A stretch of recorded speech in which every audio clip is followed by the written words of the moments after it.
बिस्मिल्लाहिर्रहमानिर्रहीम। अस्सलामुअलैकुम स्टूडेंट्स, क्या हाल है आप सबके। उम्मीद है आप खैरियत से होंगे। अल्लाह ताला जो है वो आपको खैरियत से रखे, हशाश बिशाश खुश रहें आप। तो एफएससी पार्ट 1 और चैप्टर नंबर 2 जो है वो आज experimental techniques in chemistry. Topic जो आज हम पढ़ेंगे वो होगा इंट्रोडक्शन टू क्रोमेटोग्राफी। अब आपने क्रोमेटोग्राफी की एक नई तकनीक है जिसके ज़रिए से आपने कंपाउंड को, ये भी प्योरीफिकेशन की ही है, तो एक प्योरीफिकेशन किसी कंपाउंड की चेक करने के लिए जो तकनीक है उसको हम जो है वो इस्तेमाल करते हैं। नेम उसका है क्रोमेटोग्राफी। तो वीडियो शुरू करने से पहले, लेक्चर शुरू करने से पहले आपसे रिक्वेस्ट है कि आपने वीडियो को शुरू से लेकर लास्ट तक देखना है, और अगर आपने अभी तक मेरा चैनल सब्सक्राइब नहीं किया तो प्लीज़ सब्सक्राइब माय चैनल। तो अब सबसे पहले chromatography, it is an analytical technique. ये एक एनालिटिकल टेक्निक है used for the separation of a mixture, जो कि एक सेपरेशन ऑफ मिक्सचर, यानी कि मिक्सचर की सेपरेशन करनी है आपने, due to different distribution of a substance between stationary phase and a mobile phase. अब आपने क्या करना है, एक मिक्सचर की सेपरेशन करनी है। किस पे डिपेंड करती है वो, स्टेशनरी फेज पे और मोबाइल फेज पे। उस सब्सटेंस की जिसको आप अलग करना चाहते हैं, उस सब्सटेंस की जो है वो डिस्ट्रीब्यूशन जो है वो डिपेंड करती हो किस पे, स्टेशनरी फेज और मोबाइल फेज। मतलब हमने चेक करना है कि जो हमने सब्सटेंस इस मेथड के जरिए एक मिक्सचर से निकालना है वो कौन सी जो है वो फेज में ज़्यादा सॉल्युबल है, या कौन सी फेज में वो ज़्यादा रहता है, स्टेशनरी फेज में रहता है या मोबाइल फेज में रहता है। तो क्रोमेटोग्राफी का जो वर्ड है ये एक ग्रीक वर्ड क्रोमेटोस से निकला है, जिसके मैंने क्या है, कलर राइटिंग। अब स्टेशनरी फेज क्या होता है, इट मे बी सॉलिड और liquid supported on an inert solid, यानी कि ये लिक्विड और सॉलिड हो सकती है और इसको आपने किसी सॉलिड के ऊपर ही एडजस्ट करना होता है।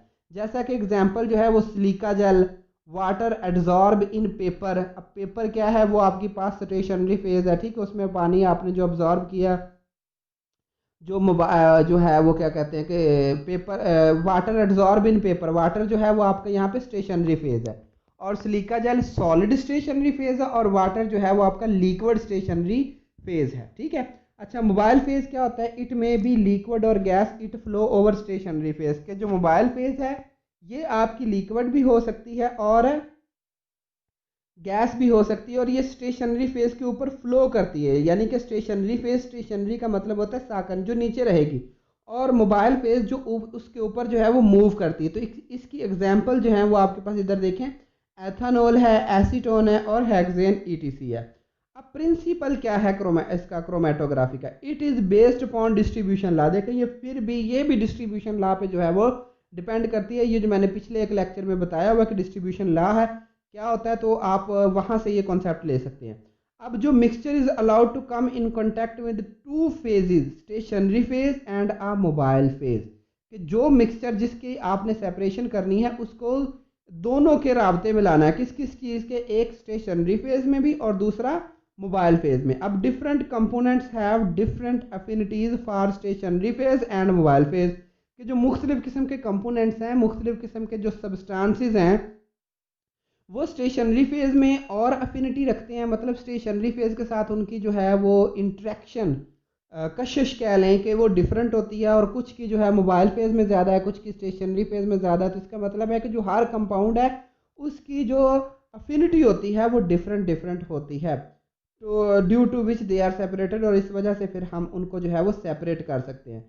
अब जो distribution of a component between two faces is controlled by distribution coefficient के गिवन एज। अब क्या है कि इसके ज़रिए हम चेक कर सकते हैं कि हमारा जो सैंपल है, हमारा जो कंपोनेंट है वो किस में ज़्यादा है।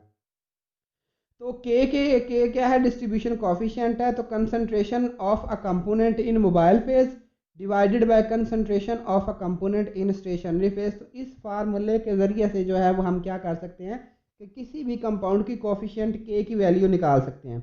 हैंस कंपाउंड विद स्मॉलर के value remain with stationary phase. अब यहाँ पे ये दो पॉइंट आपने अच्छे तरीके से जहन में रखना है कि अगर के की वैल्यू स्मॉल आती है तो इसका मतलब है जो हमारे पास गिवन सब्सटेंस है वो स्टेशनरी फेज से ही हमने अलहदा करना है, लेकिन अगर उसकी वैल्यू के की ज़्यादा आती है तो इसका मतलब है वो मोबाइल फेज में जो है वो मूव कर रहा है। तो अब हमने उस सब्सटेंस को जो सेपरेट करना है वो मोबाइल फेज से करना है।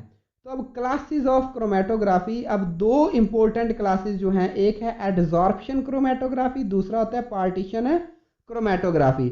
अब एडजॉर्प्शन क्रोमेटोग्राफी क्या कहता है कि in this chromatography stationary phase is solid, कि जो एडजॉर्प्शन होता है ना, किसी चीज़ का एडजॉर्ब हो जाना किसी सतह में, जैसा कि आप फोम लेते हैं ना, फोम में पानी एडजॉर्ब होता है, क्योंकि आप दोबारा उसको निचोड़ कर पानी को निकाल सकते हो, तो ये एडजॉर्प्शन होती है जो सतह के ऊपर होती है किसी चीज़ के। तो अगर आपने स्टेशनरी फेज सॉलिड ली तो उस प्रोसेस को आप कहेंगे एडजॉर्प्शन क्रोमेटोग्राफी।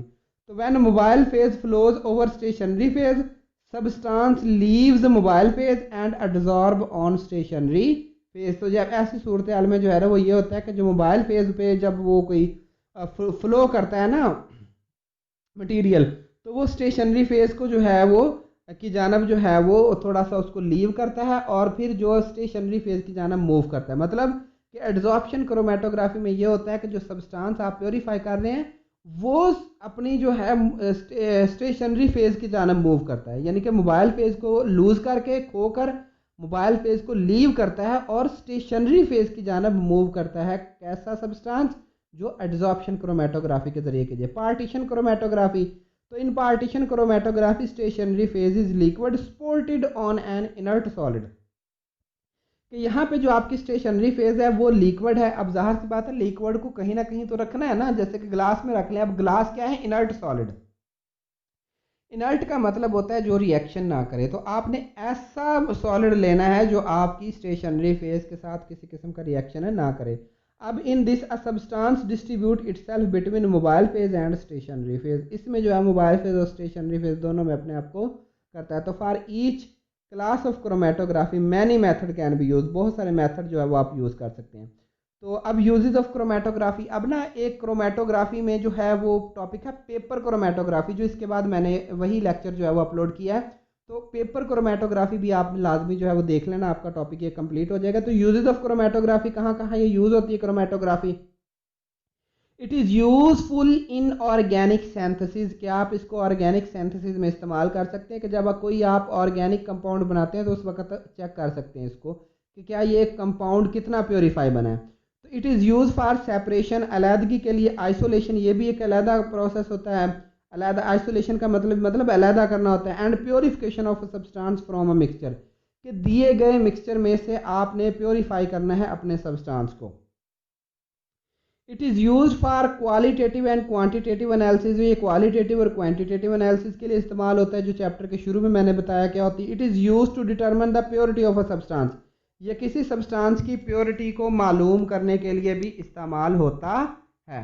तो जज़ाकल्लाह, अगर आपको लेक्चर अच्छा लगा हो तो प्लीज़ सब्सक्राइब माई चैनल।